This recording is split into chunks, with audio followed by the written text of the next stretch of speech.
Bismillahirrahmanirrahim. Assalamualaikum warahmatullahi wabarakatuh. Alhamdulillahirabbil alamin wassalatu wassalamu ala sayyidina Muhammadin wa ala alihi wa sahbihi ajma'in amma ba'du. Baik, pada pertemuan kali ini pada mata kuliah Ulumul Hadis kita akan membahas tentang hadis qudsi.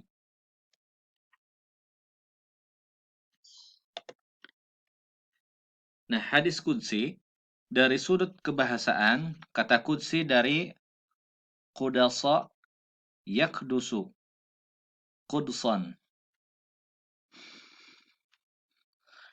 atau qudsan.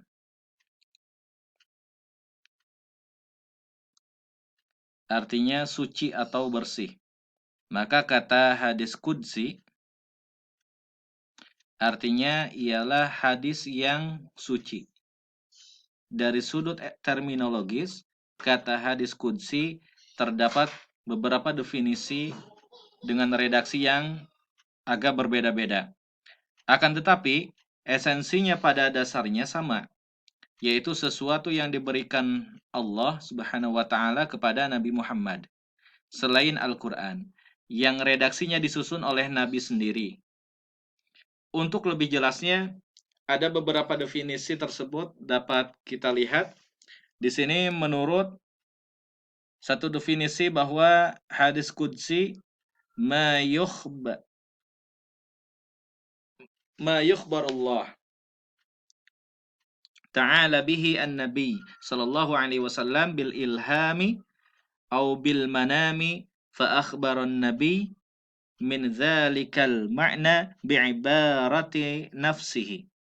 Jadi sesuatu yang diberitakan, ma yukhbirullahu ta'ala bihi. Jadi sesuatu yang diberitakan Allah kepada nabinya dengan ilham, bil ilham au bil manam, dan mimpi. Kemudian Nabi menyampaikan berita itu dengan ungkapannya sendiri.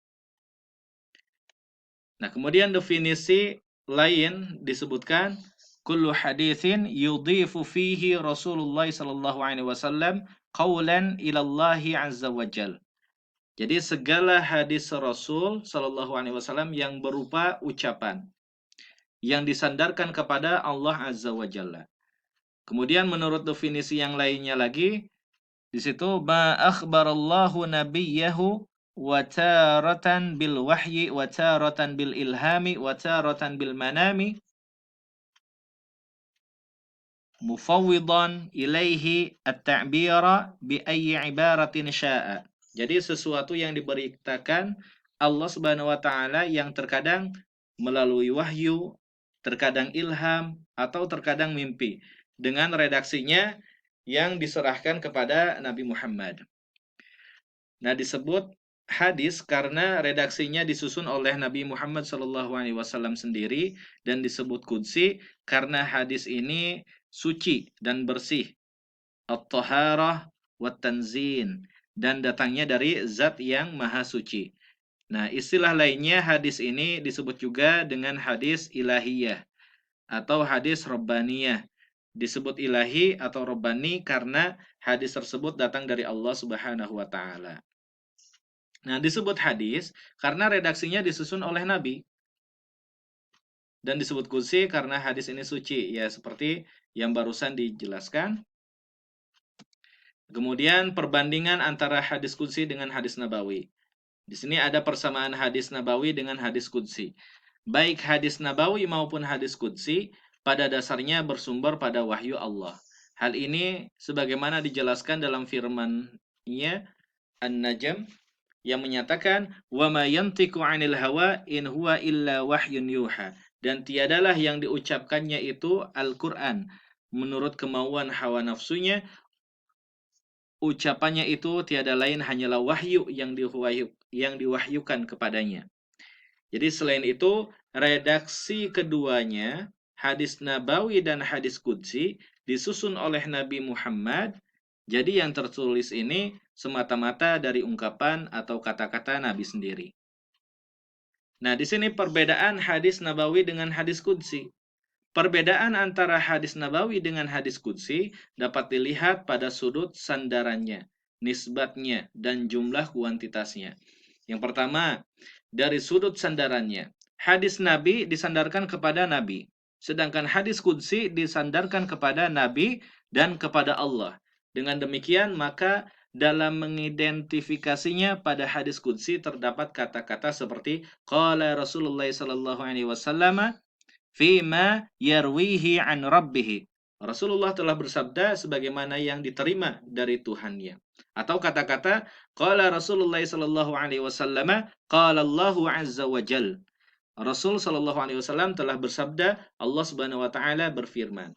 Nah, kedua dari sudut nisbahnya, hadis nabawi dinisbahkan kepada Nabi Sallallahu Alaihi Wasallam, baik redaksi maupun maknanya. Sedangkan hadis qudsi maknanya dinisbahkan kepada Allah dan redaksinya kepada Nabi.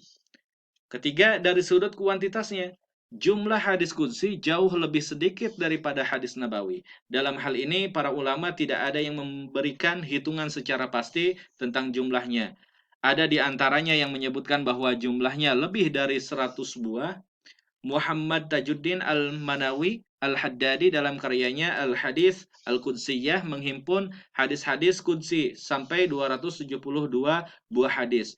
Dalam sebuah karya yang berjudul Al-Ahadis Al-Qudsiyah yang menghimpun hadis-hadis qudsi dari 7 buah kitab hadis, yaitu Al-Muwatta, Malik Sahih, Al-Bukhari, Sahih Muslim, Sunan Abu Dawud, Sunan At-Tirmidzi, Sunan An-Nasa'i, dan Sunan Ibnu Majah. Terhimpun hadis qudsi sebanyak 384 buah hadis. Kemudian perbandingan antara hadis qudsi dengan Al-Quran. Di sini persamaan antara hadis qudsi dengan Al-Qur'annya, baik hadis qudsi maupun Al-Qur'an, keduanya bersumber atau datang dari Allah Subhanahu wa taala. Yang karenanya hadis qudsi ini disebut dengan hadis ilahi karena dilihat dari sudut sumbernya ini. Maka dalam periwayatan atau penyampaian keduanya sama-sama memakai ungkapan seperti qala Allah taala atau qala Allah azza wa jalla. Yang selanjutnya perbedaan antara hadis qudsi dengan Al-Quran. Ada sekitar 6 perbedaan antara hadis qudsi dengan Al-Quran, seperti dapat dilihat di sini. Pertama, Al-Quran merupakan mukjizat terbesar bagi Nabi Muhammad, sedangkan hadis qudsi bukan. Kemudian yang kedua, Al-Quran redaksi dan maknanya langsung dari Allah, sedangkan hadis qudsi maknanya dari Allah dan redaksinya dari Nabi.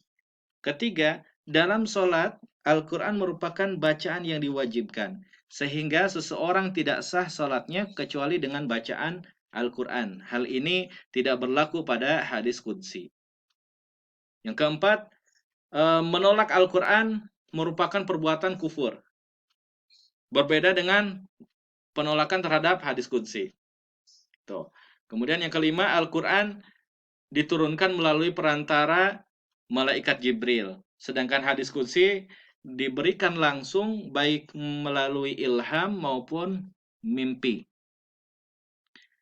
Dan yang keenam, perlakuan atau sikap seseorang terhadap Al-Quran diatur oleh beberapa aturan, seperti keharusan bersuci dari hadas ketika memegang dan membacanya, serta tidak boleh menyalin ke dalam bahasa lain tanpa ditulis lafaz aslinya.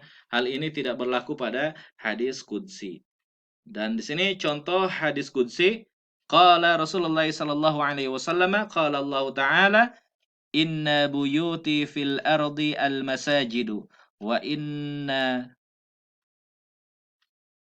zuwuri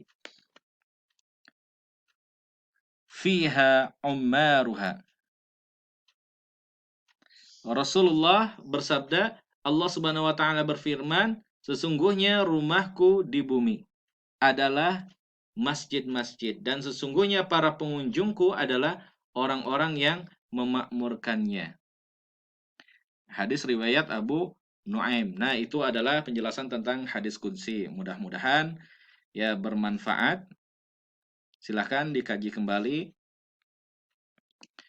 dengan referensi-referensi yang lainnya. Terima kasih. Wassalamualaikum warahmatullahi wabarakatuh.